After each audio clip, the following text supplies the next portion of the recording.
Quality और consistent performance के लिए सिर्फ सिल्वर पंप्स एंड मोटर्स, नाम याद रखना।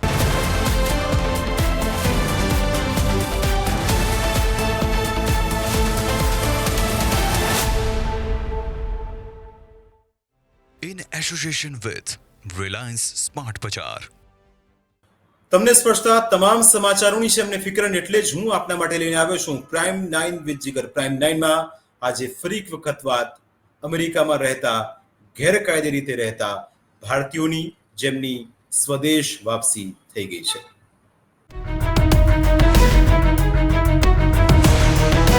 બસ પુત્રી મારી ઘરે આવી ગઈ, બસ મારે શાંતિ આવે, બસ સુરક્ષિત રીતે આવી.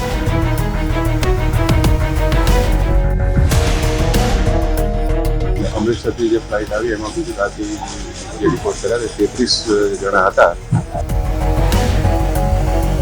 જે લોકોને અરેસ્ટ કર્યા છે એ લોકોને પાછા મોકલવામાં આવી રહ્યા છે. ત્યાંથી સરકારે સહયોગ કર્યો છે અને અમૃતસરથી અહીંયા ઘરે સારી રીતે પહોંચાડ્યા છે.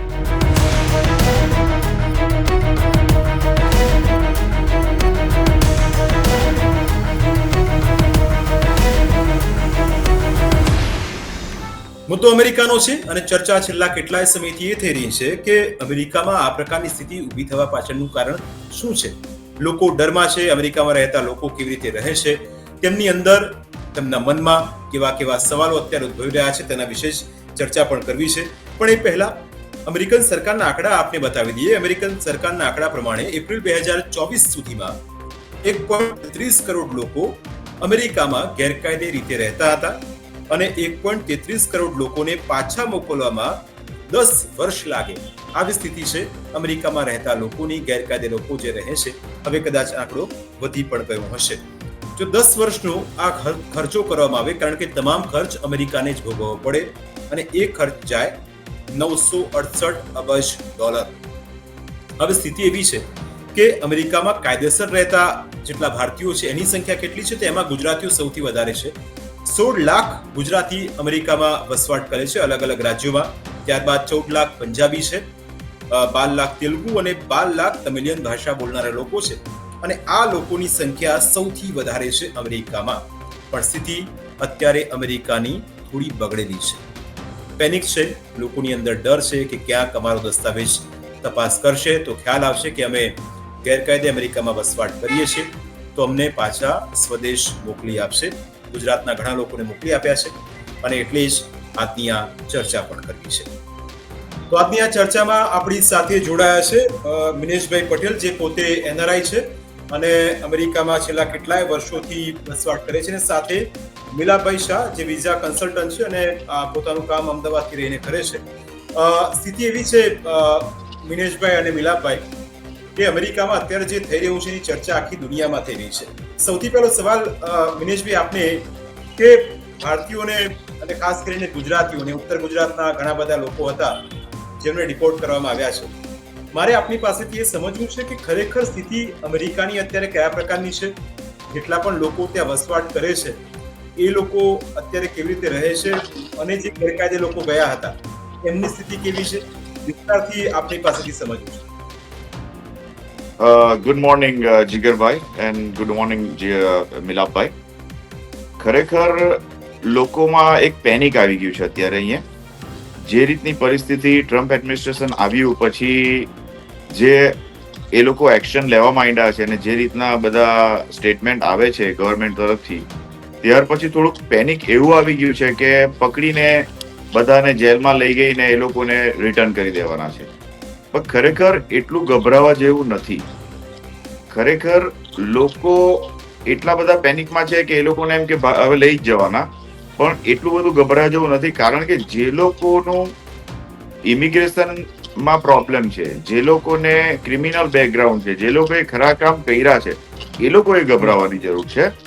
જે લોકો લીગલી આવેલા છે, જે લોકો પ્રોપરલી અહીંયા મહેનત કરીને કામ કરતા છે, એ લોકોએ ગભરાવાની જરૂર જ નથી. ને એટલી બધી જગ્યાએ કઈ ચિંતા કરવાની જરૂર નથી જેટલી લોકો કરી રહ્યા છે.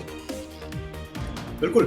અને બીજું મિનેશભાઈ એ કે જેટલા પણ ગુજરાતીઓ છે, કારણ કે ગેરકાયદે લોકો ગયા હતા અને હવે જ્યારે વતન વાપસી થાય એટલે સ્વાભાવિક છે કે સવાલ ઉભા થાય કે ભાઈ ગામના મેના ટોણા સાંભળવા પડે કે તમે મોટા ઉપર અમેરિકા ગયા હતા, હવે ત્યાંથી તમે શું લઈને આવ્યા.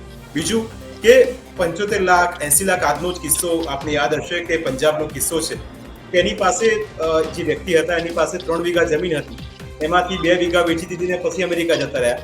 મહિનાની અંદર ખબર પડી કે તું ગેરકાયદે હતા એટલે પાછા જે રિપોર્ટ કરવામાં આવ્યા એમાં એ વ્યક્તિ પણ હતા. અને ગુજરાતના આવા ઘણા બધા લોકો છે મિનેશભાઈ. એટલે સ્થિતિ કેટલી કઠિન બની જાય જ્યારે આવા દેશમાં પકડાઈ જઈએ અને આપણે ખબર પડે કે ખોટા છીએ, ત્યારે કેટલી સ્થિતિ કફોડી બની જાય. જો ભાઈ ખોટું કામ કરેલું હોય ને એટલે ભોગવવું તો પડે, બરાબર છે. તમે એક વિચાર કરો કે એક ઇલીગલ ઇમિગ્રન્ટ આ દેશમાં આવે એને લીધે આ દેશને કેટલો એક્સ્ટ્રા ખર્ચો થાય છે. અત્યારે હોટલો ભરેલી છે ઇમિગ્રન્ટથી. આખું બોસ્ટન થી માંડીને માયામી થી માંડીને ન્યુયોર્કની બધી હોટલો છે ડાઉનટાઉનમાં એ ઇમિગ્રન્ટ લોકોથી ભરેલી છે. એ બધાને પોષે છે ગવર્મેન્ટ. અત્યારે મફતમાં બધું મફતમાં આપે છે એ લોકોને, ખાવાનું પીવાનું રહેવાનું બધું, અને કોઈ કામ કરતા નથી. એટલે ખરેખર એક ખર્ચો આ દેશને પડતો છે. આગલી ગવર્મેન્ટ એ લોકોને પોષતી હતી, આ ગવર્મેન્ટના નિયમ પ્રમાણે આ લોકોએ બદલીને હવે એ લોકોને બધાને રવાના કરવાના છે નીતિ. એટલે જે લોકો ઇલીગલ આ દેશમાં આવેલા છે એ લોકોએ ત્યાં જ ગુનો કરેલો છે કે તમે આ દેશમાં આવ્યા છે એટલે તમે ગુનેગાર છે, કારણ કે તમે ઇલીગલી આવેલા છે. ગુનો કર્યો છે તો ભોગવવામાં એ લોકોને કઈ વાંધો હોવો નહીં જોઈએ. બિલકુલ. હવે મિલાપભાઈ આપણી સાથે જોડાયેલા છે. મિલાપભાઈ વિઝા કન્સલ્ટન્ટ છે. મિલાપભાઈ, ગુજરાતમાંથી ઘણા બધા લોકો જાય છે અમેરિકા અને જે રીતે રસ્તો અપનાવે છે એટલો ખૂબ જ કઠિન છે. આજે જેટલા પણ લોકો આવ્યા મિતેશભાઈ અને મિલાપભાઈ, એમની સાથે જ્યારે અમે વાતચીત કરી ત્યારે એમનું કહેવું હતું કે અમને બાંધી રાખ્યા, અમને અમારી સાથે ગેરવર્તણૂક કરી. પણ સવાલ અહીં એ પણ ઊભો થાય કે તમે ખોટી જગ્યાએ ગયા છો, ખોટી રીતે ગયા છો, તો પછી એ તો થવાનું જ હતું. અને નિયમ છે ને, એસ જયશંકરને તમે જો સાંભળ્યા હોય સંસદમાં, તો એમણે પણ કહ્યું કે પોલિસી છે અને પોલિસી જે પ્રમાણે કરે એ પ્રમાણે જ થતું હોય છે કોઈ પણ દેશ.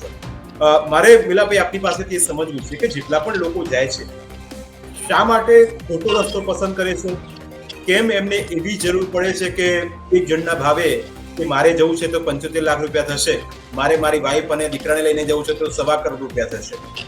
શા માટે અમેરિકાનો આટલો બધો મોહ? શા માટે આ બધું છોડીને જવું પડે?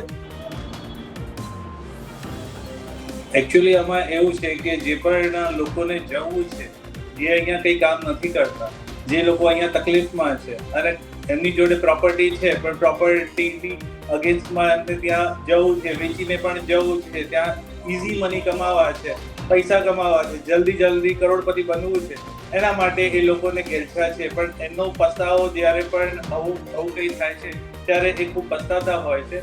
એટલે મારું એવું જ કહેવું છે કે આ જે નિર્ણય જે પણ એ લોકો લે છે એ તદ્દન ખોટો છે, જેનાથી એમને આર્થિક અને જે પણ નુકસાન છે એ અત્યારે ભોગવવું પડે. બિલકુલ. મિલાભાઈ, આપની પાસે પણ ઘણા બધા લોકો આવતા હશે વિઝા પેલા માટે. શા માટે લોકો ખોટો રસ્તો પસંદ કરે છે? અને જો કોઈ વ્યક્તિને જવું છે ગુજરાતમાંથી, આપણી ચેનલ અત્યારે તમામ લોકો જોઈ રહ્યા છે અને સોશિયલ મીડિયા પ્લેટફોર્મ પર આપણને નિહાળી રહ્યા છે, આપણા તરફથી લોકોને એ સંદેશ આપવો છે કે યોગ્ય રીત કઈ છે, વિદેશ જવાની સિસ્ટમ કેવી છે, કેવી રીતે તમે જઈ શકો જેથી તમને ત્યાં વિદેશમાં જઈને કોઈ પણ પ્રકારની તકલીફ ન પડે. નાના ગામમાં એવા ઘણા બધા એજન્ટો કાર્યરત છે કે જે આ લોકોને એન્કરેજ કરે છે, એ લોકોને પ્રોત્સાહન આપે છે કે તમે આ રીતના જાઓ, ત્યાં જઈને તમે ઇઝી રૂપિયા કમાઈ શકશો. એટલે એના કારણે એ લોકો ગેરમાર્ગે દોરવાય છે અને આ પગલું કરે છે. બિલકુલ. મિનેશભાઈ, સવાલ એ થાય કે મિલાભાઈએ કહ્યું કે લોકો ગેરમાર્ગે દોરાય છે, પૈસા કમાઈ લેવા છે, પણ આ પૈસા કમાઈ લેવાની જે પદ્ધતિ છે એ કેટલી ઘાતક? બીજું કે ગઈકાલે જ્યારે એક એનઆરઆઈ સાથે આપણે વાત કરતા હતા અને એમણે પણ કહ્યું કે લોકો મોટેલમાં કામ કરે છે, ઓશિકાના કવર ચડાવે છે, ચાદરો બદલે છે, બાથરૂમ સાફ કરે છે, ન હોય તો પેટ્રોલ પંપ પર પેટ્રોલ પુરાવા પણ ઊભું રહેવું પડે છે. પણ શા માટે આવી સ્થિતિ ઊભી થાય? મિનેશભાઈ, જેટલા લોકો કાયદેસર રીતે ત્યાં રહે છે, આપ પણ છેલ્લા કેટલાય વર્ષોથી ત્યાં સ્થાયી થયેલા છો, એ લોકો માટે અમેરિકા કેટલું સેફ? અને જે લોકો ગેરકાયદે રીતે ગયા છે એ લોકો માટે અમેરિકામાં કેટલી મુશ્કેલી આજે અને હંમેશા? અમારા માટે તો ઝીરો રિસ્ક છે. અહીંયા પૂરેપૂરી સિક્યુરિટી છે આ દેશમાં. અમને હવે એટલો પ્રેમ છે આ દેશ માટે કે આજે તમે કહો તો અમેરિકા માટે લડવા માટે મોકલો, તમે લડવા તૈયાર થઈ ગયા, એટલો પ્રેમ છે આ દેશ માટે. એનું કારણ છે આ દેશે અમને જે આપ્યું છે ને તે અમને કશેથી નથી મળ્યું. જે ફ્રીડમ છે, જે ઇન્ફ્રાસ્ટ્રક્ચર છે, જે રોડો છે, જે મોલો છે, આ દેશને બનાવવા માટે આપણે કોઈ બલિદાન આપ્યું નથી. તો પણ આ દેશની બધી સુવિધા આપણને સીધી મળી ગઈ છે. એટલે અમે તો ખરેખર આને એન્જોય કરીએ છીએ. અહીંયા આ દેશને પૂરેપૂરી ફ્રીડમ, પૂરેપૂરી સેફટી ને કમાવા માટેનો ફૂલ એકદમ અવસર છે. સીધી રીતના, ગલત રીતના એ ઘણા બધા કરે છે, પણ આપણે એમાં પડેલા નથી. સીધી રીતના કમાવો તમે. ડોલરના 90 રૂપિયા થતા છે, એટલા માટે લોકોએ ઇન્ડિયાથી આવવું છે ને તાત્કાલિક કમાઈ જવું છે. ઘણા લોકો ખરાબ રસ્તે પણ કરતા છે એ કામ, પણ અહીંયા આવવાની રીત છે સાહેબ. જો તમે આવો, અમે જે દિવસે આવેલા આ દેશમાં ત્યારે અમારું બેકગ્રાઉન્ડ ચેક થયેલું, અમારું મેડિકલ ચેક થયેલું, અમારું એજ્યુકેશન ચેક થયેલું ને પછી અમે આ દેશમાં એન્ટ્રી આપેલી. ને એ રીતના આજે જે લોકો આવે છે ઇલીગલી, એ લોકોનું કોઈ એજ્યુકેશન ચેક નથી થતું, કોઈ મેડિકલ ચેક નથી થતું અને કોઈ એ લોકોનું બીજી રીતના કોઈ પોલીસ કે કોઈ રેકોર્ડ ચેક નથી થતા. તમને હું એક્ઝામ્પલ આપો. અત્યારે મારો એક મિત્ર છે ક્લિવલેન્ડમાં, એનો મારા પર 2 વીક પહેલા ફોન આવ્યો. મને કહે છે કે મારી મોટલમાં હેઇટી થી ઇમિગ્રન્ટ આવેલા છે, એ લોકોને કોઈ રોગ થયો છે. એ રોગને લીધે હેલ્થ ડિપાર્ટમેન્ટ વાળા આવીને મારી મોટલ આખી શટડાઉન કરી દીધી. એક રોગને લીધે એની મોટલ આખી શટડાઉન કરી દીધી. બીજા બધા આખી હોટલને ઇવેક્યુએટ કરી દીધી, કારણ કે એ રોગ એવો છે, ડિઝીઝ એવો છે કે સ્પ્રેડ થાય. હવે એમાં પેલા ભાઈ જે મોટલના ઓનર છે એનો વાંક શું એની અંદર? આ ઇલીગલ ઇમિગ્રન્ટ વગર ચેકિંગે આવ્યા તો આ થયું ને વસ્તુ. એટલે આ ઘણો પ્રોબ્લેમ એ લોકો ક્રિએટ કરે છે. એ લોકોનું એજ્યુકેશન ચેક નહીં કરે એટલે એ લોકો આ દેશને ભારે પડવાના. એ લોકોનું બેકગ્રાઉન્ડ ચેક નહીં કરે, એ લોકો ક્રિમિનલ્સ હોઈ શકે તો આ દેશને રિસ્કી કહેવાય. એ લોકોનું હેલ્થ નહીં ચેક કરે તો એના માટે પણ એ લોકો આ રીતના કોઈની મોટલમાં આવે તો ભારે પડે છે. એટલે ખરેખર આ બધી વસ્તુ પ્રોપર કરીને આ દેશમાં આવે તો આ દેશ તો એકદમ સ્વર્ગ જેવો છે, પણ ખરાબ રીતના આવે તો તમારે ભોગવવું પડે છે. બિલકુલ, ખોટી રીતે આવો તો ભોગવવાનો વારો પણ આવે, તૈયાર રહેવું પડે.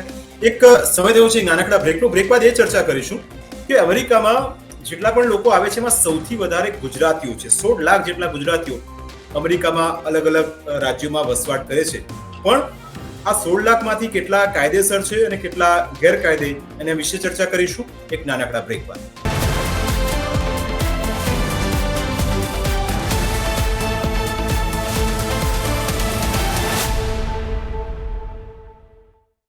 In association with Reliance Smart Bazaar. Break બાદ આપનું સ્વાગત છે. ચર્ચા થઈ રહી છે અમેરિકાની, અને અમેરિકાનો મુદ્દો એટલા માટે અત્યારે ગરમા ગરમ છે કારણ કે લોકો ગેરકાયદે ગયા હતા, તેમને અમેરિકાના દર્શન થાય તે પહેલા જ રવાના કરી દેવામાં આવ્યા છે. હવે સરકારે પોતપોતાની રીતે પગલાં લીધા છે. અમેરિકન સરકાર જે વિમાનમાં છેક મૂકવા આવી તમને છેક અમૃતસર સુધી અને અલગ અલગ જગ્યાએ પોતાને ડિપ્લોય કર્યા છે. મિલપભાઈ, આપને સવાલ, વર્ષમાં કેટલા લોકો એવા હશે કે જે આ રીતે વિઝાની પ્રોસેસ લીગલી કરાવતા હશે? મોટો અંદાજ. અને કયા કયા દેશોમાં સૌથી વધારે લોકો પ્રાધાન્ય આપે છે? અમેરિકા સિવાયના કયા એવા દેશો છે જ્યાં લોકો વધારે જવાનું પ્રિફર કરે છે? અને કાયદાકીય રીતે કેટલું સરળ અને કેવી રીતે આ લોકોને જઈ શકાય?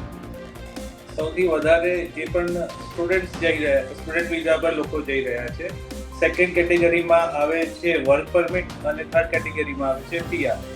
એ સિવાય જે પણ કન્ટ્રીમાં જતા હોય છે, અમુક સ્ટુડન્ટ ગેરમાર્ગે દોરવાઈ જતા હોય છે, અમુક જે પણ વર્કર્સ હોય છે એ લોકો ગેરમાર્ગે દોરાઈ જતા હોય છે અને એ જે પણ રસ્તો છે એ અપનાવે છે. એટલે અમારું તો એવું જ સલાહ આપતા હોઈએ છીએ કે જ્યારે પણ તમે જવાના હોય કે જવું હોય તો તમે સીધો રસ્તો અપનાવો, તો જેથી કરીને તમને ભવિષ્યમાં કે કોઈ પણ તકલીફ ના પડે, જેનાથી તમારા જે પણ સગાવાલા કે જે પણ છે એમને સહન ના કરવું પડે. બિલકુલ મિનેશભાઈ, સવાલ એ થાય કે જુઓ 16 લાખ ગુજરાતી છે અમેરિકામાં અને ટોટલ એપ્રિલ 2024ના અમેરિકન સરકારના આંકડા કહે છે કે 1.33 કરોડ લોકો ગેરકાયદે રહેતા હતા અમેરિકામાં. આ અમેરિકન સરકારના આંકડા છે એપ્રિલ 2024 સુધીના. અને અમેરિકામાં કાયદેસર રહેતા ભારતીયોમાં 16 લાખ ગુજરાતીઓ સૌથી વધારે છે. એમાં પટેલની સૌથી વધારે મોટેલ છે, બીજા અનાક બિઝનેસ એમના ત્યાં છે. ત્યારબાદ પંજાબી 14 લાખ લોકો પંજાબી છે, 12 લાખ તેલુગુ અને 12 લાખ તમિલિયન લોકો ત્યાં રહે છે. હવે આટલી મોટી સંખ્યા હોય તો પછી એક ગ્રોથ એન્જિન આપણે કહી શકાય, કારણ કે ઘણા એવા વિસ્તારથી અમેરિકામાં આપ તો ત્યાં રહો છો એટલે આપને વધારે ખ્યાલ હશે કે અમેરિકામાં રહેતા હોય કે ગુજરાતમાં રહીએ, ખ્યાલ ના આવે, બધા ગુજરાતી બોલતા જોવા મળે. તો પછી અમેરિકાને કોઈ વાંધો ગુજરાતીઓથી મને લાગતું નથી કે ન હોય. એને કોઈ તકલીફ હોઈ જ ના શકે, કારણ કે ગુજરાતે ત્યાંનું મોટેલ બિઝનેસ આખો 70 થી 80% મને લાગે છે કે મોટેલ અમેરિકાના અલગ અલગ રાજ્યોમાં આપણા ગુજરાતી ભાઈઓની છે. વાંધો શું પડ્યો છે સરકારને અને શા માટે આવું થાય છે? કારણ કે લોકો અહીંયા ગુજરાતમાં રહેલા લોકો, હવે માણસાના કે કોઈ કડીના ગામના રહેતા લોકો, કોઈ ફેમિલી હોય પટેલ પરિવાર, અહીં અમેરિકામાં ગયું છે પણ બાને ખબર નથી કે છોકરો ક્યાં જાય છે. એટલે એ પણ એક સવાલ અહીં ઊભો થાય છે. જીગરભાઈ, આમાં એવું છે કે આ સરકારમાં તમે મેક્સિકન છો, તમે ગ્વાટેમાલાના છો, તમે ચાઇનીઝ છો કે તમે ગુજરાતી છો, એ લોકો કોઈ ફરક કરતા નથી. તમે જે કહો છો સવાલ, તમે ખાલી ગુજરાતને રિલેટેડ વાત કરો છો. આ દેશની ગવર્મેન્ટને ગુજરાતી છે કે પાકિસ્તાની છે કે ચાઇનીઝ છે, એ લોકોને કોઈ લેવા, તમે ઇલીગલ છે, એક જ ધર્મ છે તમારો, તમે ઇલીગલ છે એટલે તમારે અહીંથી પાછું જવાનું છે. એટલે ગુજરાતી વાત બંધ કરી દેવો, કારણ કે ગુજરાતી એકલા દેશમાં નથી ઇલીગલ. ગુજરાતી તો ખાલી 0.1% જ ઇલીગલ હશે. ઇલીગલ લોકોનું પ્રમાણ વધારેમાં વધારે મેક્સિકન છે ને વેનેઝુએલન કન્ટ્રીના, જે વેનેઝુએલાથી લોકો આવેલા છે ને એનું મોટામાં મોટું પ્રમાણ છે અત્યારે. અને વેનેઝુએલાનો ક્રાઇમ રેટ કરો ને તે દુનિયામાં હાઈએસ્ટ છે, તમે ગૂગલ કરી લો. એના માટે વધારે પેનિક છે કે વેનેઝુએલાથી જે લોકો છેલ્લી બાઇડેન એડમિનિસ્ટ્રેશનમાં દેશમાં એન્ટ્રી આપી ને એ લોકો સાથે જે દેશમાં પોલિટિકલ અનસ્ટેબિલિટી હોય તે દેશ સાથે અમેરિકાનો એ રીતનો કોઈ કરાર હતો. તેના માટે લોકો હજારોની સંખ્યામાં રોજ બોર્ડર પરથી એન્ટર થતા હતા વેનેઝુએલાથી. અને તે લોકોનો જે ક્રાઇમ રેટ ઇન્ક્રીઝ થયો બોર્ડરિંગ સ્ટેટમાં, ન્યૂ મેક્સિકો, ટેક્સાસ, એરિઝોના ને એ બધા એરિયામાં, તેના માટે આ વધારેમાં વધારે એ લોકો કડક થઈને કામ કરતા છે. એટલે મોટે ભાગના પ્રોબ્લેમ આ છે સાઉથ અમેરિકન કન્ટ્રીના, પણ તે લોકોની બીસમાં આપણે પણ આવી ગયા છે, કારણ કે એ લોકો કોઈ ફરક જોતા નથી કે આ ગુજરાતી છે કે વેનેઝુએલન છે કે મેક્સિકન. બિલકુલ. એટલે સૌથી વધારે મિનેશભાઈ કયા એવા વિસ્તારો છે જ્યાં ગુજરાતીની વાત એટલા માટે કરું છું કારણ કે ગુજરાતમાં આપણે છીએ અને ગુજરાતી લોકોને વધારે એ પ્રશ્ન છે કે મારા માસીનો દીકરો, મારા ફઈનો દીકરો, મારા કાકાનો દીકરો અમેરિકાના ભલાણા સ્ટેટમાં છે, તો એ સ્ટેટ સૌથી સેફ સ્ટેટ કયા? અને બીજું કે ગુજરાતીઓ છે પણ ખોટી રીતે આવે છે એટલે તકલીફ છે, બાકી કોઈને કોઈ ઇસ્યુ છે નહીં. કોઈને તકલીફ નથી. અમે ખુલ્લેથી ફરતા છે, રોજ સવારથી ઉઠીને કામ કરતા છે ને હજારો લોકો અમને ઓળખે છે અહીંયા. એ બધી લોકલ જાત પણ છે, વ્હાઈટ લોકો છે, બ્લેક લોકો છે, બધી જાતના લોકો છે. અમને કોઈ પ્રોબ્લેમ નથી કોઈ સાથે ને બહુ બધે માન મળે છે, રિસ્પેક્ટ મળે છે. તમે ઇલીગલ આવ્યા છે એટલે તમારે ભોગવવાનું છે. આ જ એક બેઝિક મુદ્દો છે. તમે ખરાબ રીતે આવ્યા છે એ તમે એક ભૂલ જ કરી છે. ગવર્મેન્ટનું એવું જ કેવું છે કે ઇલીગલ આવ્યા એટલે તમે પહેલો ગુનો કરી નાખ્યો, એટલે તમે ગુનેગાર બની જ ગયા છે ડે 1 થી આવ્યા એટલે. હવે આ જગ્યા, આ દેશમાં કેવું છે કે કોઈ સેફ સ્ટેટ નથી, કારણ કે જે આઈસ છે ને, આઈસ એ બધી બહુ લોકલ એજન્સી સાથે ઓલરેડી કનેક્શન કરી દીધું છે, સ્ટેટ પોલીસ થી માંડીને લોકલ પોલીસ સાથે. એટલે એ લોકો બધા પણ આઈસ ને સપોર્ટ કરે છે. એટલે કોઈ આખા દેશમાં એવી કોઈ સેફ જગ્યા નથી કે ત્યાં તમારે ચિંતા કરવા જેવી નથી. બધી જગ્યાએ ચિંતા કરવાની છે જો તમે ઇલીગલ હોય તો. અત્યારની મિનિટે ધીરે ધીરે થોડું ડાય ડાઉન થશે, પણ અત્યારની મિનિટે થોડી ચિંતાલાયક સ્થિતિ છે થોડી બધી જગ્યાએ. બિલકુલ. ચિંતા મિલનભાઈ, માટે કે જેને જે ઇલીગલ છે એના માટે છે, બીજા કોઈના માટે નથી. કોઈ માટે કોઈ પ્રોબ્લેમ નથી. લીગલ માટે ઝીરો પ્રોબ્લેમ. મિલનભાઈ, પ્રશ્ન એ પણ થાય, હવે પહેલા એવું કહેવાતું હતું કે છોકરો અમેરિકા છે, તમારી છોકરીને જો લગ્ન કરવા હોય તો વિદેશમાં લઈ જશે. પણ હવે આ પ્રશ્ન પાછો ઉભો થયો છે કે લીગલ છે કે ઇનલીગલ છે. એટલે એ એક પ્રશ્ન રહેશે. વિઝા કન્સલ્ટન્ટ આપ છો, મારે આપની પાસેથી એ પણ સમજવું છે ને લોકોને આપના થકી મેસેજ એ પહોંચાડવો છે કે કાયદાકીય રીતે પ્રોપર વેમાં કેવી રીતે જઈ શકાય, કઈ રીતે એના ઓપ્શન છે આપની પાસે, કયા સ્ટુડન્ટ કઈ રીતે જઈ શકે, જે ફેમિલી છે એને જવું હોય તો શું પ્રોસેસ છે, એ વિસ્તારથી મિલાપભાઈ આપ સમજાવો, જેથી જે લોકોને અમેરિકા જવું છે એ જાય, એને વાંધો છે જ નહીં. કારણ કે ટ્રમ્પ સરકારે તો જે ગેરકાયદે જાય છે એને માટે રોક લગાવી છે. કાયદાકીય રીતે જાય છે વાત કરીએ અમેરિકામાં વાત કરીએ તો સૌથી પહેલો જે પણ વિઝા કેટેગરી છે student visa. Normally 12 pass student કે ગ્રેજ્યુએટ થયેલો સ્ટુડન્ટ જે પણ છે એ સ્ટડી માટે આગળ જઈ શકે છે. જો તમે ઓલરેડી ગ્રેજ્યુએટ છો અને સારા ક્વોલિફાઈડ છો, તમારી જોડે ક્વોલિફિકેશન છે, તો તમે H1 પર પણ જઈ શકો છો. અને જો તમારી જોડે પૈસા છે, તમારો અહીંયા બિઝનેસ સારો છે, તો EB-5 કરીને એક ઓપ્શન છે, તેના પર પણ તમે જઈ શકો છો. એટલે ઓપ્શન છે. પણ જો તમે ભણેલા જ નથી, તમારી જોડે ક્વોલિફિકેશન જ નથી અને તમારે ત્યાં મજૂરી કરીને કમાવું છે એવું વિચારો છો, તો તમારે એ બધું વિચારવાનું છે. પણ તમારું જે પણ ક્વોલિફિકેશન છે કે તમે પ્રોપર સ્ટડી કરેલું છે, તો તમારી જોડે બધા જ રસ્તા ખુલ્લા છે. બિલકુલ. મુનેશભાઈ, બીજો સવાલ કે આપની સાથે ઘણા બધા ગુજરાતીઓ ત્યાં રહે છે. ગુજરાતી કમ્યુનિટીમાં આ ચર્ચા છે અત્યારે કે આપણા ભાઈઓ હતા આ રીતે આવ્યા છે ને અત્યારે આ રીતે હોટલમાં ભટક્યા કરે છે? ચર્ચા કેવી રીતે છે? માહોલ કેવો છે અત્યારે ત્યાં? જેટલા પણ લોકો અલગ અલગ હોટેલમાં, મંદિરોમાં, ક્યાંક એવા સમાચાર મળ્યા કે મંદિરોમાં આશ્રય સ્થાન લીધું છે, ક્યાંક ગુરુદ્વારામાં લોકો રોકાયા છે. એટલે અત્યારની વર્તમાન સ્થિતિ કયા પ્રકારની અને લોકોની અંદર ચર્ચા કેવી છે? લોકોમાં તો અમે જેટલા અમારા ગ્રુપને આજુબાજુ વાળા છે, મોટે ભાગના લીગલ લોકો છે. ઇલીગલ કોઈ છે જ નથી અમારી સાથે, એટલે અમારે આ ચર્ચા એટલી બધી નથી થતી. ઘણી જગ્યાએ અમારા જે ગ્રુપ છે તે લોકોના જે કામવાળા ખરા લોકો, હોટલમાં ને રેસ્ટોરન્ટ ને કન્વીનિયન્સ સ્ટોર જે માલિક છે બધા, એ લોકોના કામવાળા છે, એ લોકોમાં થોડુંક પેનિક છે. ને ખરેખર મારા અમુક મિત્રો છે એ લોકો જાતે કામ કરતા થઈ ગયા છે, કારણ કે એ લોકો જે કામ કરતા હતા એ લોકો અત્યારે થોડાક હાઈટ થઈ ગયા છે, કારણ કે એ લોકોમાં થોડી ગભરામણ છે અત્યારે આ પ્રમાણે. ને થોડાક દિવસમાં આવી જશે એવું લાગે છે, કારણ કે અત્યારે લોકો પેનિકમાં છે. ખરેખર એવું કોઈ દરોડા પડતા નથી. આ બધું થોડુંક મોટું સિટીમાં થતું છે, નાના ગામોમાં કઈ પ્રોબ્લેમ નથી. એટલે મોટા સિટીમાં થોડાક દરોડા પડ્યા છે, એને લીધે થોડાક પેનિકમાં છે. ને આખા દેશમાં થોડુંક વાતાવરણ એ છે કે ભાઈ અમને પકડી જશે, પણ કઈ એટલી ગભરાવા જેવી પરિસ્થિતિ નથી. ને લીગલ લોકો માટે તો કોઈ પ્રોબ્લેમ જ નથી. ઇલીગલ માટે થોડું ગભરાવા જેવું છે, કારણ કે પૈસા ખર્ચીને તમે કહી તેમ લોકો 70-80 લાખ રૂપિયા આપીને આવેલા દેશમાં ઇલીગલી, એ લોકોએ કદાચ દેવું કરીને આવેલા હોય, જમીન વેચીને આવેલા હોય, ને એ લોકોને એ પણ ચિંતા થાય કે પકડીને ઘરે પાછા લઈ જાય તો એ રિટર્ન કઈ રીતના કરવા? બિલકુલ, અત્યારે તો રિટર્ન સરકાર પોતાના ખર્ચે કરી રહી છે અને જેટલો પણ ખર્ચો 900 ને જો 10 વર્ષનો હિસાબ કરીએ તો ઘણો બધો ખર્ચો થાય છે ને સરકાર અમેરિકા જ ઉઠાવે છે. મને લાગે છે કે એના માટે એને બિલ પણ પાસ કરવું પડે, એ બજેટમાં દર્શાવવું પણ પડે કે આટલા ખર્ચે અમે ભારતીયો કે ગેરકાયદે જેટલા પણ લોકો હતા દુનિયાભરના, એ લોકોને પોતાના સ્વદેશ મોકલવા માટે.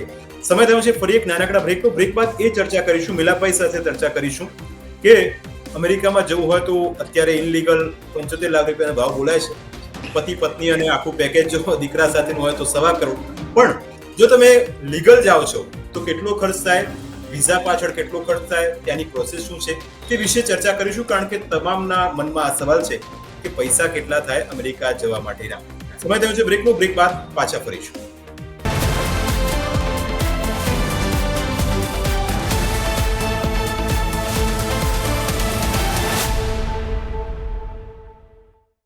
In association with Reliance Smart Bazaar. તો બ્રેક બાદ આપનું સ્વાગત છે. ચર્ચા અમેરિકાની થઈ રહી છે અને હવે મુદ્દો એ છે કે લીગલી જવું છે અને ઇનલીગલમાં કેટલો ખર્ચો. એ મેં તમને બ્રેક પહેલા કહ્યું કે 1 કરોડ રૂપિયાથી લઈને 1.25 કરોડ, અને જેટલું તમારું ફેમિલી મોટું એટલો ખર્ચો તમારો વધુ. પણ મિલાપભાઈ છે. મિલાપભાઈ, કાયદાકીય રીતે જવું છે, પ્રોપર પ્રોસેસ સાથે જવું છે, લીગલી જવું છે, તો એક વ્યક્તિ હોય અથવા તો એનું ફેમિલી 3 જણનું છે, કેટલો ખર્ચો થાય, જેથી લોકોને પણ ખ્યાલ આવે કે તમે મહેનતની મૂડી કેટલી ડબલ કરીને આપો છો જે સામેવાળા વ્યક્તિને, જે પોતાનો એક ધંધો બનાવીને બેઠા છે આ પ્રકારના એજન્ટો. તો લીગલી તમારે H1 પર જવું હોય તો 1 થી 1.5 લાખ રૂપિયાનો ખર્ચો થતો હોય છે એક જણનો.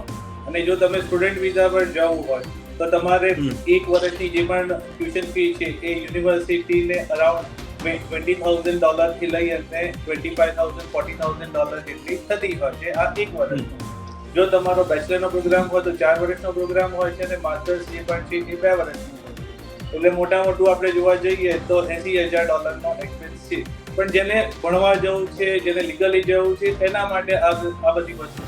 પણ જે ભણેલા જ નથી, જે ક્વોલિફાઈડ નથી, એમના માટે યુએસ માટે કોઈ ઓપ્શન્સ નથી હોતા. જો તમે ભણેલા છો તો ડેફિનેટલી તમારી જોડે ઓપ્શન્સ બધા જ ખુલ્લા છે, રસ્તા બધા જ ખુલ્લા છે. બિલકુલ, રસ્તા જ બધા ખુલ્લા છે.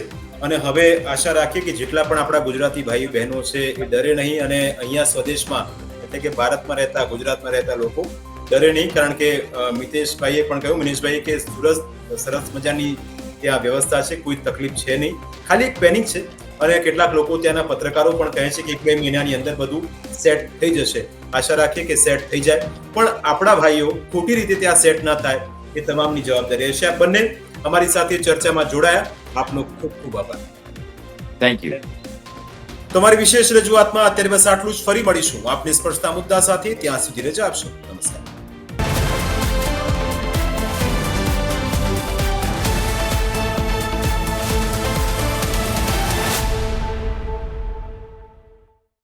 in association with Reliance Smart Bazaar.